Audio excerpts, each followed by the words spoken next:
사관학교 1차 시험을 준비한 학생 여러분, 반갑습니다. 이번 강의에서는 사관학교 1차 시험 영어 과목에 대해 알아보고 기출문제를 통해 수험생이 준비해야 할 내용을 살펴보도록 하겠습니다. 사관학교 1차 시험에는 사관학교만의 독특한 주제가 반영이 되곤 합니다. 바로 군대, 군사 관련 지문인데요. 이 분야의 글은 난이도 자체가 높은 편은 아닐 수 있지만 해당 분야의 단어가 학생들에게는 다소 생소할 수 있기 때문에 대비가 필요합니다. 과거 기출문제를 살펴보고 이 사관학교만의 독특한 주제 유형에 대해 알아보도록 하겠습니다. 최근 기출문제를 가지고 왔습니다. 이 글을 통해서, 이 강의를 통해서 여러분들이 사관학교만의 특별한 유형 문제를 친숙하게 해결할 수 있기를 기대합니다. 먼저 2021학년도 9번 문제를 같이 보겠습니다. 먼저 이것은 기본적인 독해 전략이기도 한데요. 글이 있을 때 지문을 무조건 읽기보다는 그 글의 의미를 좀 살펴보려고 하는 작업이 필요합니다. 지문이 이렇게 있으면 대각선으로 글을 훑어보면서 연결사와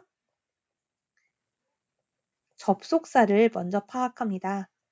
연결사와 접속사는 글의 논리적인 흐름을 알려주는 지표입니다. 글을 전부 다 읽지 않아도 아직 읽기 전이라도 특별한 연결사와 접속사의 용법을 보고 이 글의 논리적인 흐름을 파악할 수 있습니다. However 이라는 단어가 나온다면 우리는 어떻게 알 수 있을까요? 그러나 라고 하는 의미를 가진 것을 알고 있고 앞부분의 내용과 뒷부분의 내용이 있으면 어디가 더 중요하다는 것? 뒤가 더 중요하다는 것을 우리는 알고 있습니다. 앞에서 어떤 개념을 설명하였는데 그러나 라고 제시한다는 건 그 화자가 제시하는 건 뒷부분에 강점이 있다라는 것이기 때문이죠. 또 for example, 예를 들어 라고 하는 연결사가 접속사가 사용이 되었다 라고 한다면 앞부분과 뒷부분 중에 중요한 부분은 앞부분입니다. 어떤 주장을 하였는데 여러분들이 이해하지 못할까봐 구체적인 사례를 들어서 설명해 주는 겁니다. 앞의 내용을 설명해 주기 위해서 예를 들어 설명하는 거죠. 또한 in conclusion, 결론적으로 한다면 앞에서 쭉 나왔던 얘기를 뒷부분에서 이렇게 요약 정리할 수 있겠다라고 설명하는 내용으로 볼 수 있습니다. 우리가 연결사와 접속사 예시를 잘 안다면 글을 읽기 전에 이런 내용들을 확인할 수 있어서 굉장히 유용하겠죠. 두 번째 해결해야 될 부분은 반복 어휘를 체크하는 것입니다. 이것은 어구일 수도 있죠. 어떤 표현 덩어리일 수도 있는데 그래서 제한된 지문의 길이가 있는데 2번, 3번 계속 그 단어를 언급하고 있다는 것은 이게 바로 그 글의 소재, 토픽이 된다는 걸 의미합니다. 이 글이 그런 분야의 글이구나. 이것에 대해서 이야기하고 있구나 라는 걸 파악할 수 있죠.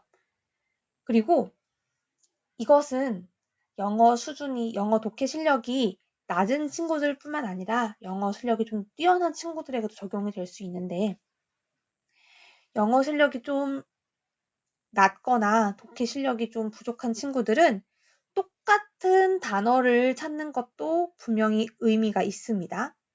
그런데 실력이 아주 뛰어난 친구들이라고 해서 안 하느냐? 그것이 아니라 같은 단어를 다른 단어를 사용해서 표현하는 것을 찾을 수도 있습니다.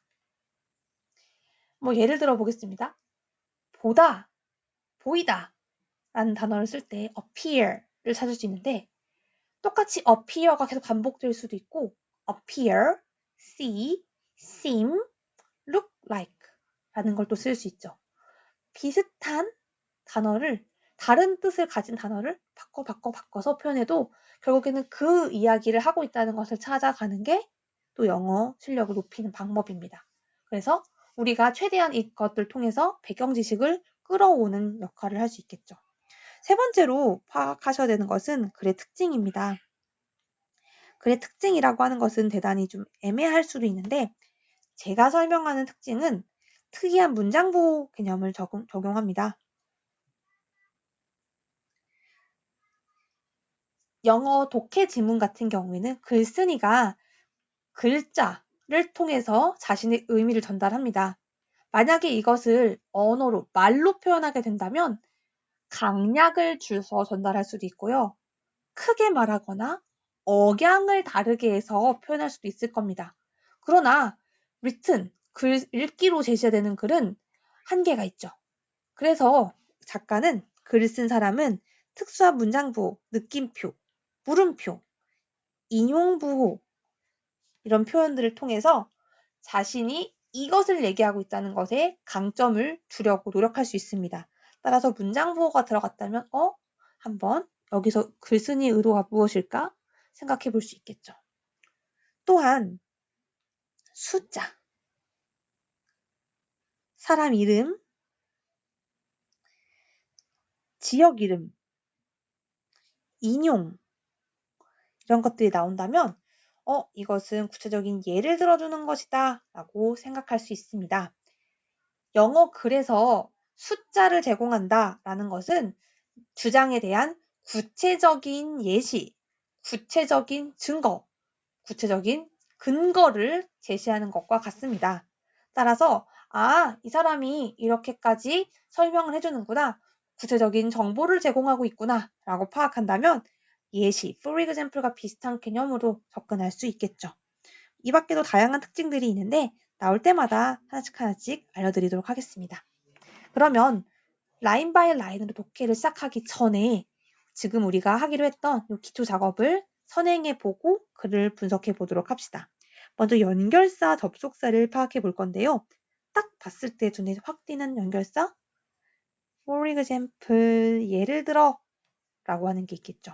그러면 포커스는 앞부분에 for example 앞에서 설명을 다 했고 이것이 구체적으로 무슨 의미이다 라는 것을 설명해 주고 있겠구나 라고 파악할 수 있습니다. 또 반복되는 어휘를 한번 찾아볼까요? 어휘 같은 경우에는 뭐 비슷하게 똑같은 단어가 반복되면 되는데 diplomat, 외교관이라는 단어가 나오고 있네요. 또 보시면 여기 또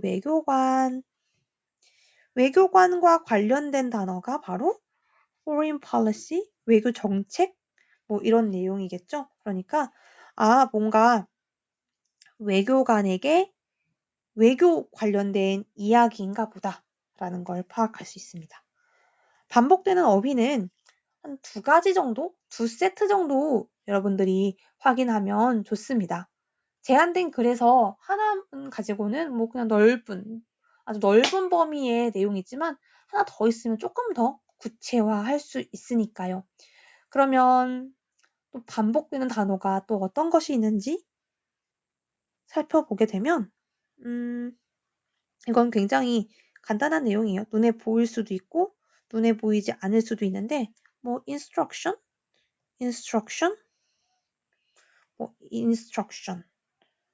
뭔가 지침 이러는 내용이 나오고 있나 보다라는 걸 우리가 좀 빠르게 파악할 수 있습니다. 반복 단어가 여러 가지가 등장할 수도 있고 잘 안 보일 수도 있는데 이것은 여러분이 독해 능력을 쌓아 나가면 자연스럽게 따라오는 부분이기 때문에 더 열심히 그냥 공부하시면 됩니다. 자, 그러면 또 글의 특징이 어떤 것이 있는가 한번 찾아볼게요. 글의 특징으로는 뭐 구체적인 예시이거나 뭐 사람 이름이거나 숫자거나 뭐 특이한 문장 보거나 라는 걸 보자고 했는데 여기 보시면은 뭐 특수한 예시 United States, 미국 얘기를 통해서 예를 들어주고 있다라는 걸 설명하고 있는 거죠. 앞에서 뭔가 얘기를 했고 우리는 미국의 경우에 어떻게 하고 있는지를 볼 겁니다. 그리고 and 이런 것도 있었는데 뭐 시간의 흐름 이렇게 파악할 수 있겠죠. 여기까지 선행 작업을 마친 후에 본격적인 독해를 합니다. 이게 지금은 되게 시간이 오래 걸리는 작업인 것 같겠지만 점점 속도가 붙어가면서 여러분의 진정한 독해를 더 빨리 도와줄 수 있는 가이드라인이 될 수 있다는 걸 꼭 기억하세요. 자, 독해를 시작해 보도록 하겠습니다. 디플로맷, 외교관. 외교관들은 거의 항상 아주 그들의 수도로부터 밀접한 통제를 받고 있다. 아주 철저하게 통제가 되어지고 있고, 그리고 이 통제된다는 것, 앞부분의 내용이겠죠? 이 앞부분의 내용은 더 진실할 것입니다. 어떤 나라? The larger developed nation. 선진국이면 선진국일수록, 더 큰 선진국일수록 외교관들은 수도의 결정에 철저히 따라야 합니다. 그럼 이 close control이란 말을 비슷하게 설명하는 게 not free겠죠. 그러니까 외교관들은 자유롭진 않습니다.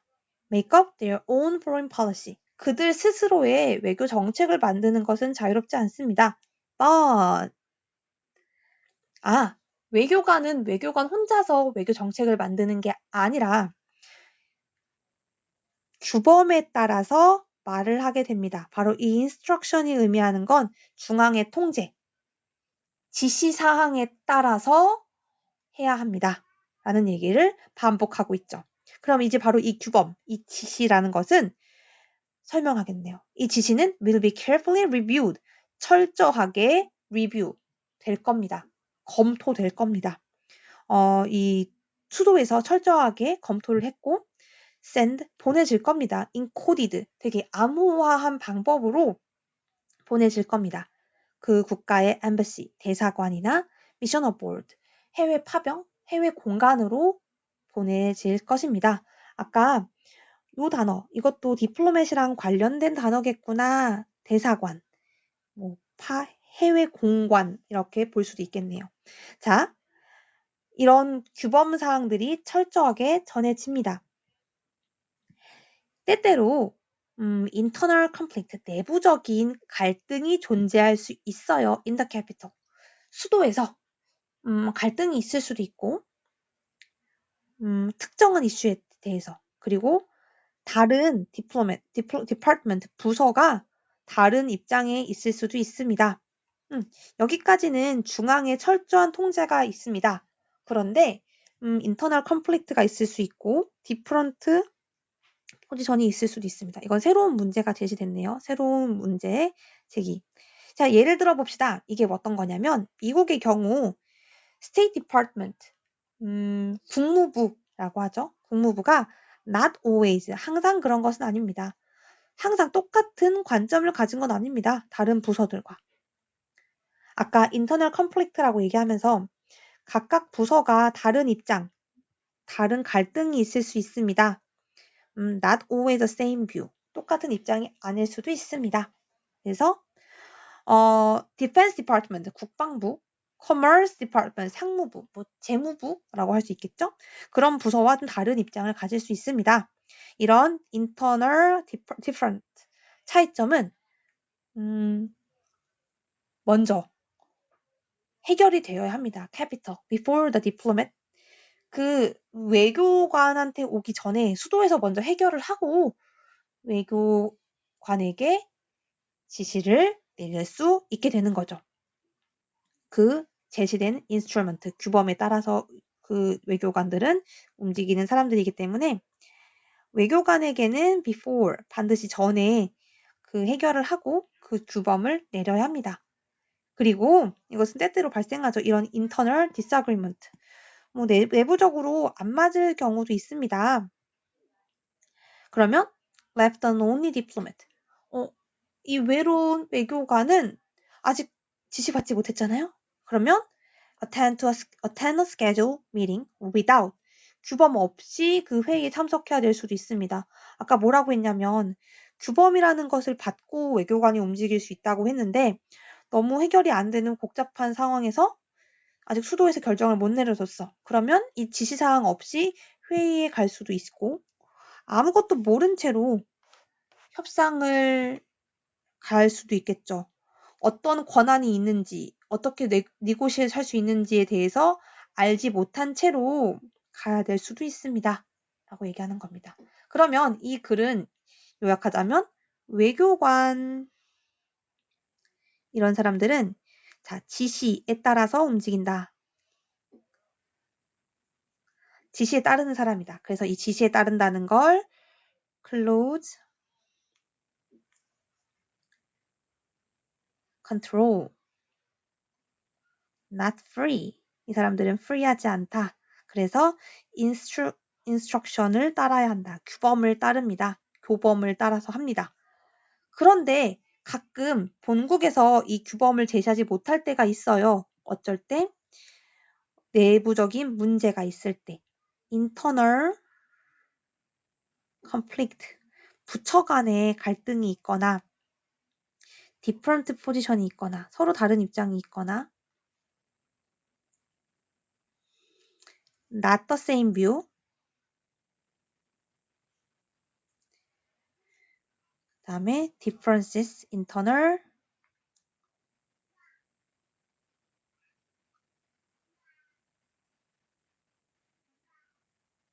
disagreement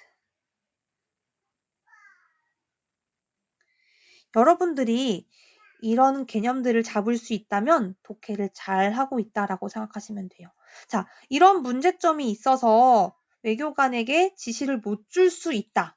그렇게 되면 어떡하죠? 외교관은 지시에 따라서 할 수 있는 사람들이기 때문에 아무것도 할 수가 없는 거죠. 그럼 1, 2, 3, 4, 5번을 통해서 1번. 답이 1번인 걸 알 수 있습니다. 직무 수행을 어렵게 한다. 그 말이 바로 아무것도 알지 못하고 회의에 참석하게 된다. 2번. 독자적 판단 능력이 요구되지 않는다라고 얘기했죠? 어디 보시면? 여기 보시면 not free. 이 사람은 절대로 독자적으로 할 수가 없는 사람입니다. 이미지를 높인다라는 말은 언급된 적이 없고 정확하게 알린다라고 하는 것도 언급된 적이 없습니다. 당사국 모두 국가 간의 갈등이 아니라 국내의 문제죠. internal conflict에 대해서 언급했습니다. 여러분들 다시 한번 알려드릴게요. 그래서 반복되는 키워드를 잘 뽑으면 독해가 굉장히 쉬워집니다. 아까 우리가 instruction이라는 키워드를 뽑았는데 그게 아니라 나는 conflict, different, not the same, differences, disagreement를 찾았다면 외교관 갈등, 근데 그 갈등이 뭐다? 국내의 갈등이다 라고 찾을 수 있겠죠. 어떤 키워드를 뽑느냐에 따라서 독해가 좀 더 쉬워질 수 있고 조금 더 어려울 수 있기 때문에 이걸 뽑는 연습을 잘 해나가는 것이 중요합니다. 답은 직무 수행을 어렵게 할 수 있다라는 1번을 고르실 수 있습니다.